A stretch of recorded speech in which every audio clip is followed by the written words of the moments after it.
Uka kusia na uche se emam yenu yenja omo no monye kunanu. Omo mienu kam mom. Okay. Omo tam sa de court se omo yi sam so omo de be fia be no. Se mi nya kwa awuram bia nka me kire omo. Me si omo ni court se mo to nchen. Papa ne ka sem bi. No mo court. Se de la ho na obinya to fen kakra. Omo yi mfiri omo fo mo metena fi. No mo nka se onua baa ni. Was a fair yes, and you are no bubu matana farm. So I wed no, or you should remember me, you know, I'm what a bema back. And now Babum so you saw young con de ma bear money bema.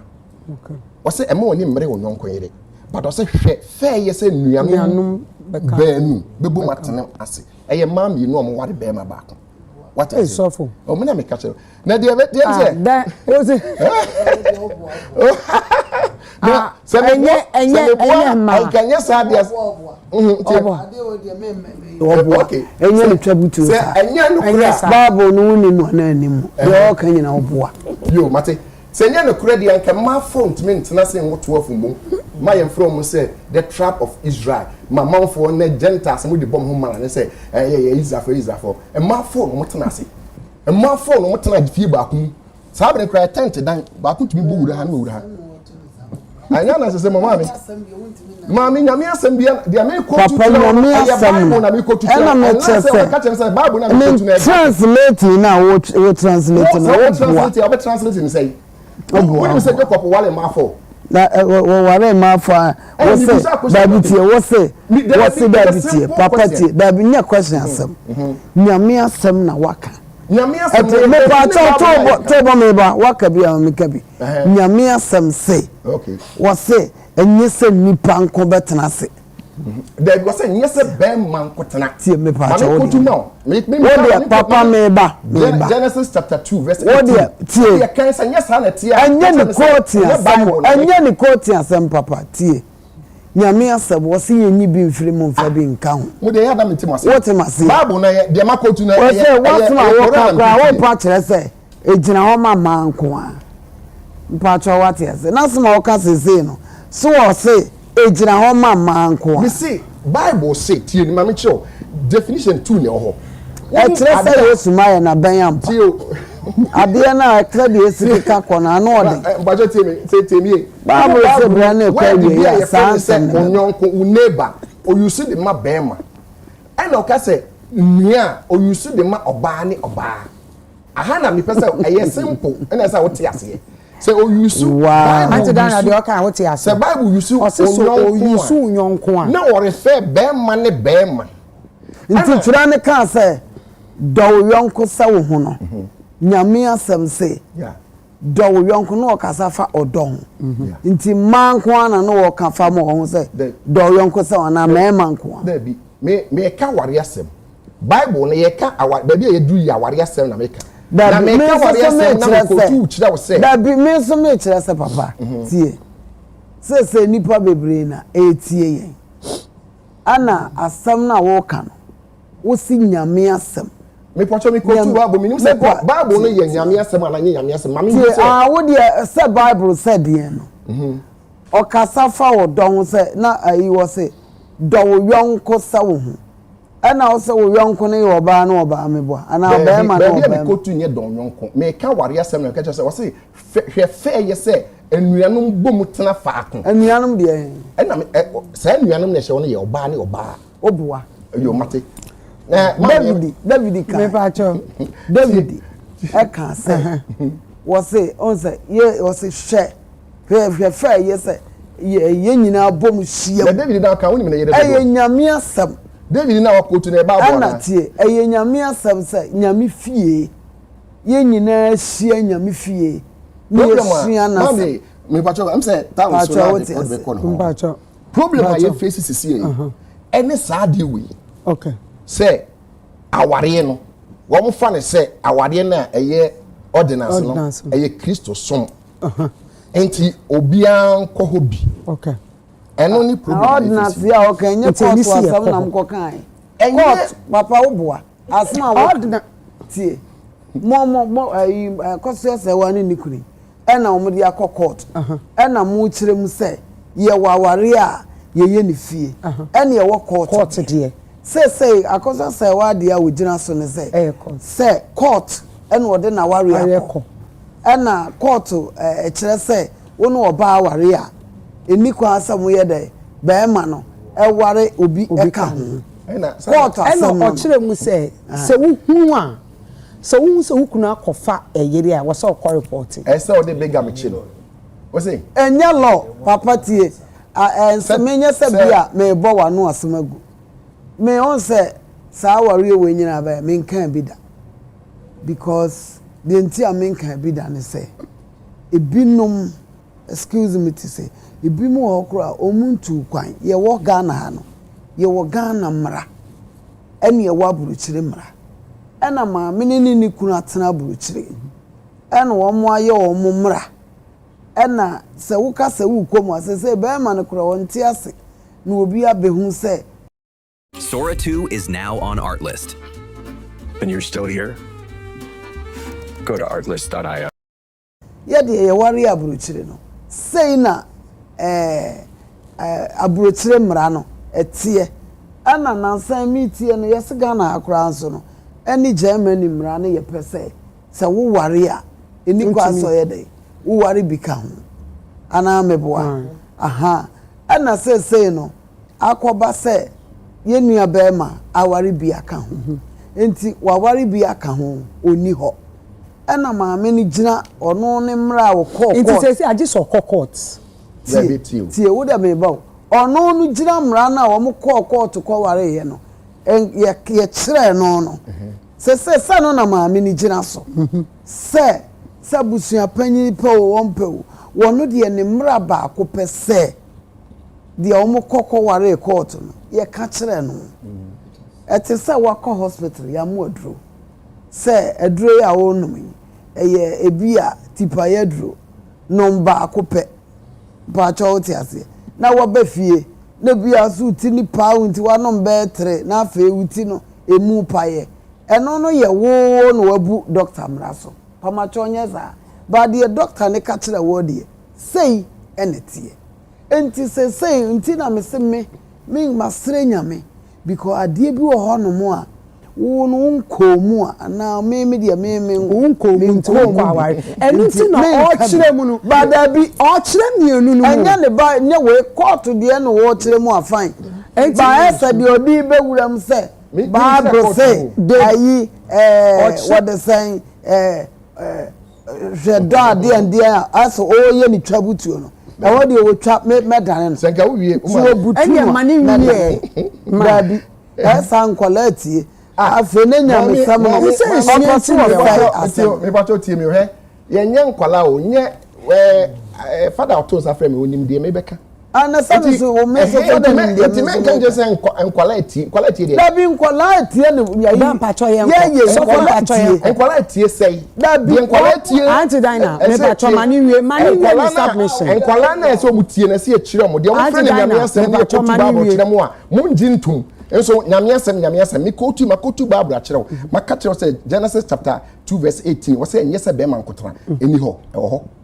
what you say and now person hu aware dodo wo Bible me kire oni nyina quotations ene de me ka kire wo be ka say nyame asem minim nyame koro na asem a wo ka ba me ka Bible asem now ye ba aware send ye kire mu no ye ordinance and your customary marriage no ye man ya etimu no enye bone enye wudie bone bia ni hu se be ma be ware mbienu ne miensa ne nan ne num ne nsi But Genesis 2:18 and that's no or said the Lord God said it is not good for a man to be alone. Yes, it is bema se wo ene uti ha na se wo yere ti aburuchire no abetena Ghana ha wo se enye se nkwan wotena nti ka wo se ni kun eza se wo nya oba tena ka ho wuti ase ka wo se oba ne ba betena lu ma wo oba ntimi ama me ka ne ho a still ese wo nya oba hye na name. Wow. Yes. Because you know it. Wow. The entire market means. Oh yes. Yes. Now upon that, Mami gift. Obi o ha Bible no. Dan ko wi ya na ade na o me pacha. Obe sai me pacha mo nwie. Debi me so debi ma sofo pacha kasa wie. Debi ye ready oh Arnold. Anya so no kwanta so fa baka ho. enye ye widi me ye di opening Oh, see, anti-dynam pacho money real me pacho say ya na mudin say ya na yesi ya eni say asamu na waka kire ho no ade nte wan yusu say enye say oban ko atena tie nie ade nte wan yusu say enye say oban ko atena na wo yusu be ma say enye say onko atena be ma ohia boafo all the time be ohia oban ama wa ya boafo yes ya na bra na wote aye correct eninti na awade dodo ho eninti na David awade dodo ho yeah David ware 18 nti that is all you so for betumi aware 2 3 na dey na so to so for so yere no mi na asofo mo ba bo ni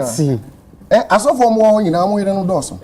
asofo ni bebi na asofo be na see David we say Acts chapter 2 verse 25 we say mo ma kan David ho asem mam pefe say ye ja David wo wu ni esi no ono na ho kronkron ahye ne ma nanso David na yere no 18 nti wan asofo be na chen za David no ma me ansam na ye kana ho ebire na etia yenya semi ba ba kire ba mu aware a but this year you know me kire wo say ba me say o ma wa no tia me ka de chance a kire wo o me dia ha me na wu na da anti-dynam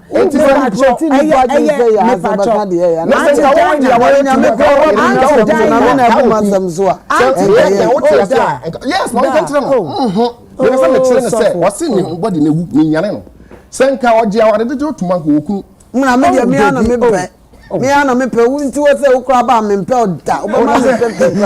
etwa so wa so mo se me do ya na so ma bo fofo na me se me dia ware I decided I wanted to study more about business. I chose UCW because they offered a business and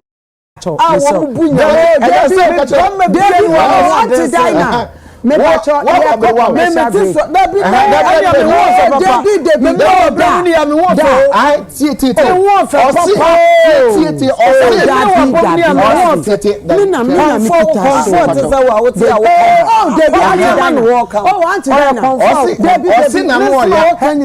hello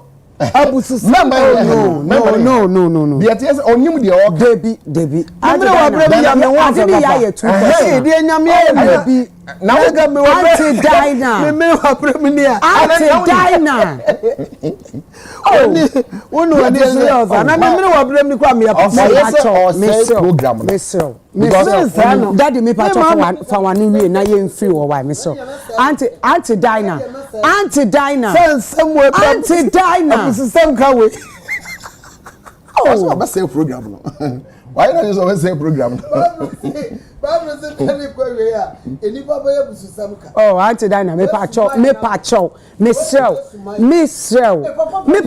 debi eyo no no wo kasa me sell owo kwan so o kire na adwene Baby, our quite so chain na adwene nti me sell o say ni we ya man nti no yira da me pacho wie wo de na yenko MC anti-dynam ni die na obo anti-dynam me pacho ndu wu 10 year ma me ento aso me pacho yin wi wa se wonya ni die we ya ko kwa ni pa de tie ne se ma me de tie ne se e free sabre ekoi se oba bia wo kwa ware mu ana be ma bia kwa ware a ti ase hu aware kon se ware what you say you say oh ware customary marriage ana se oh kwa ware ordinance na ordinance nso hunu mmara se de ho mmara ye dai etie ansa na wa ye dai wo wurem na nye sa de a wontimi nka customary marriage any ordinance mom na wonya wadwen se ware aware ba ko enye possible wontimi nka say oh ekoye ho ade wi a na okoye ordinance na say dia ware ba ko nti ne ye omo face sa problem of face but I me dey make kosi say daddy number owo yire no mienu omo hunu sa emra bibi e face customary marriage emra ordinance emra nti mra ne nyina hunu say dia dance say ne yire no ye mienu ọmụma nipa ntena se nka ọmụmom na ọmụ ntena se sɛ awarefo na ọmụ nye yie ne sɛ awarefo na yie ne tumi yankasa de abusuapani nsɛm ne wɔ enti ọmụ nti ase saa na ɛmoa na next time no mame ne mame nhia wɔ bible mu na yɛnkyerɛ no sɛ medas ya yanko me Auntie Dinah I be crazy that me dey bo Auntie Dinah me ha me pacho obi ane ne ka oh na da na yes na brewa de odi besu me no ha na ma brewa na me mene wa brem ni a me nya me sira me papa ka me dia da bi nya me was da bi si wo wo me nya me was da bi da me me so me fa brewa me sira me say me mene wa yanko wa na se me mene wa brem ni bi nya me sira me papa Auntie Dinah Shia oh obi a wa bon say ya wo say nya me ma we ko na fara me ni oh Auntie Dinah and yes wo Auntie Dinah oh no Debbie but too much Auntie Dinah asofo ni Auntie Dinah to mo so da matia aguma oh na then now yes sir oh ade we e die onya e onum e say pi yenkwe my confused but